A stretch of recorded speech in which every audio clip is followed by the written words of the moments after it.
अवधूत चिंतन श्री गुरुदेव दत्त श्री स्वामी समर्थ. जय जय स्वामी समर्थ. देव म्हणतात, ज्या गोष्टींसाठी तू वाट पाहत आहेस ते सर्व काही आशीर्वाद घेऊन मी तुझ्यापर्यंत आलो आहे. मनातली भय भीती सर्व काही नष्ट करणारे आशीर्वाद घेऊन मी तुझ्यापर्यंत आलो आहे. जर तुम्ही एखाद्याला एकदा माफ केलं तर तुम्ही शहाणे आहात. जर तुम्ही त्या व्यक्तीला दुसऱ्यांदा माफ केले तर तुम्ही खूप हळवे मनाचे असले पाहिजेत.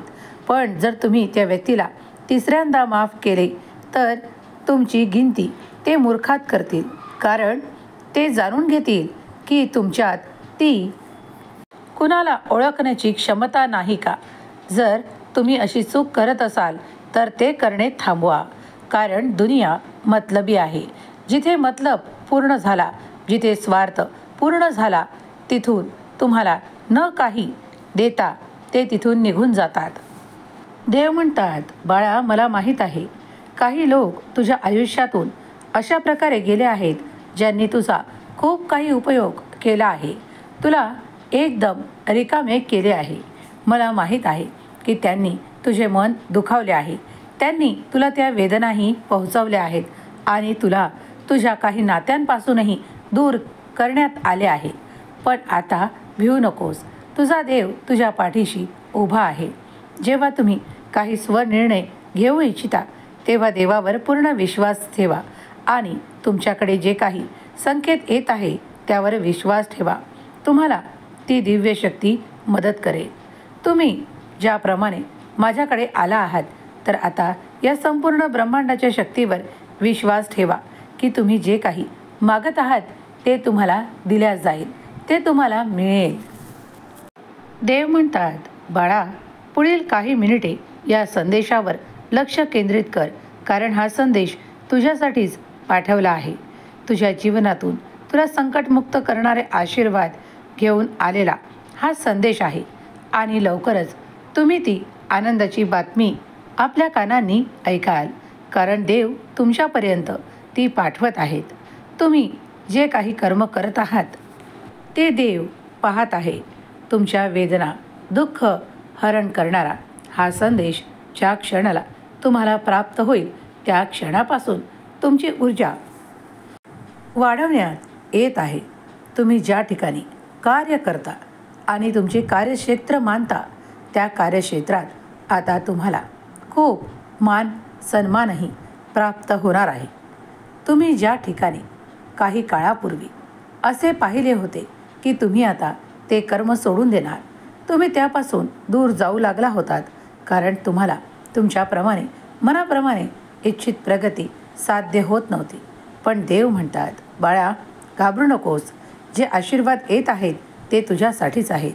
तुझ्यासाठी आता भक्कम आशीर्वाद येत आहेत. ज्या काही गोष्टी तुम्ही आजपर्यंत दुरून पाहत होतात त्या सर्व काही एकत्रित करून तुम्हाला फळाच्या रूपात प्राप्त होणार आहे. ज्या गोष्टींची तुम्हाला इच्छा आहे ते सर्व काही तुम्हाला मिळणार आहे. हा आठवडा संपण्यापूर्वी तुमच्यासाठी महत्त्वपूर्ण आशीर्वाद येत आहे. तुम्ही ज्या ठिकाणी तुमचे कर्म करता त्या ठिकाणाहून तुम्हाला ते आशीर्वाद येत आहेत. तुमची प्रगती वाढू लागेल. तुम्ही ते धन एकत्रित करू शकाल ज्यासाठी तुम्ही प्रयत्न करत आहात. देव म्हणतात, जे प्रेमाने आनंदाने परिपूर्ण होऊ इच्छितात माझ्याकडे त्या प्रेमासाठी आणि खूप काही आनंदासाठी प्रार्थना करत आहेत, तर आज त्यांना ते त्यांचे प्रेमही प्राप्त होणारे आशीर्वाद मी देत आहेत. जे नाते पूर्वी त्यांच्यासोबत खूप काही कलहाने वागत होते, खूप काही त्रासदायक वेदना त्यांच्या मनाला होत होत्या, पण आता मात्र त्यांच्या त्या नात्यातील अधिक प्रेम, गोडवा आणि सुसंवाद स्थापन करण्याचे आशीर्वाद मी त्यांना देत आहे. त्यामुळे त्यांची ऊर्जाही अधिक वाढेल आणि त्यांच्यात ते सुसंवाद देखील घडतील आणि त्यामुळे ते एकत्र राहू शकतील. तुम्ही तुमच्या नात्यांना हरवले असेल तर आता घाबरू नका. तुम्हाला पुन्हा ती नाती दिली जातील. देवाने तुमच्यासाठी आशीर्वाद पाठवले आहे. जे कोणी या संदेशाला ऐकत आहे त्यांच्या आयुष्यातून आता कलह द्वेष निघून जाऊन त्या जागी देव आनंद भरत आहे. जर तुम्ही हे आशीर्वाद प्राप्त करू इच्छित असाल तर होय म्हणा. होय देवा, मी ते आशीर्वाद स्वीकारण्यास तत्पर आहे असे टाईप करा. देव म्हणतात, बाळा, माझे आशीर्वाद आणि चमत्कार हे तुमच्या मार्गात येत आहे. तुम्ही पावले उचलून पुढे चालावे आणि ते कर्म करत राहावे ज्यासाठी तुम्हाला नियोजित केले आहे. जर तुम्ही ते कर्म पूर्ण करत असाल तर विश्वास ठेवा की देवाचे आशीर्वाद तुम्हाला प्राप्त होतील. कधीही आपल्या कर्मापासून दूर राहू नका, कारण ही कर्मच तुम्हाला ते सर्व काही प्रदान करणार आहेत. जर तुम्हाला नाम घेता येते आणि तुम्हाला ते घेत असताना देवाच्या जवळ असल्याचे भास अनुभव होतात तर निरंतर नामस्मरण करत राहा, कारण देव तुमची ऊर्जा वाढवत आहेत, तुम्हाला आशीर्वादित करत आहे. जर तुम्ही हा संदेश ऐकत आहात तर या संदेशातून तुम्ही ती पवित्रता एकत्रित करत आहात. तुमचे मन शुद्ध आणि पवित्र केल्या जात आहे. जर तुम्ही हा संदेश ऐकत आहात तर तुम्ही देवाचे प्रिय आणि भाग्यशाली बाळ आहात. तुम्ही न कंटाळा करता हा संदेश ऐकला आहे. तुमच्या जीवनातील ती सुखद वेळ जवळ येत आहे. येणारे 8 दिवस तुमच्यासाठी आनंदाची बातमी आहे आणि तुम्हाला आनंदित करणारे काही क्षण देव तुम्हाला देत आहेत. जर तुम्ही या क्षणाला हा पवित्र दैवी ऊर्जेने भरलेला संदेश ऐकत आहात तर स्वतःला भाग्यशाली आणि देवाचा प्रिय बाळ माना. तुमच्या वेदना हरण करणारा, दुःख दूर नेणारा आणि तुम्हाला चांगले आरोग्य, सुख आणि खूप काही चांगली मानसिकता देणारा हा संदेश तुमच्यापर्यंत येताच तुमच्या भाग्यात चमत्कार घडणार आहे. पुढील 8 दिवस तुमच्यासाठी काहीतरी विशेष घेऊन येत आहे. त्या विशेष प्राप्त करण्यासाठी तुम्हाला काहीही प्रयत्न करायचे नाहीत. फक्त तुम्ही पुढे चालत राहा. तुम्हाला जे काही कर्म प्राप्त आहे ते करत राहा. त्यामुळेच तुम्ही देवाचे प्रिय व्हाल.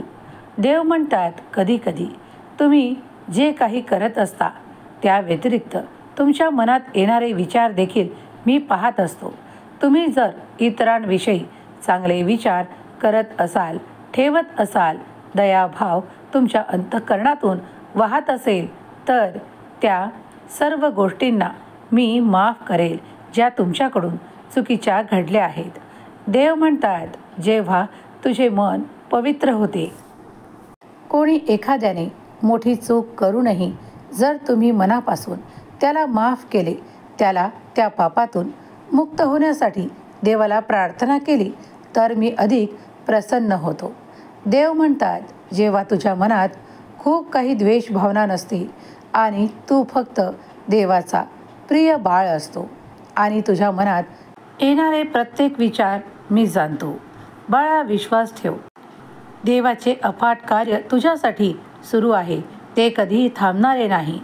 जसे देव तुम्हाला जास्त वेळ थांबवायला लावत असेल तर तुम्ही जे मागितले त्यापेक्षाही तुम्हाला जास्त देईल. तुम्ही फक्त विश्वासाने परिपूर्ण व्हा. देवाचे स्मरण करत राहा.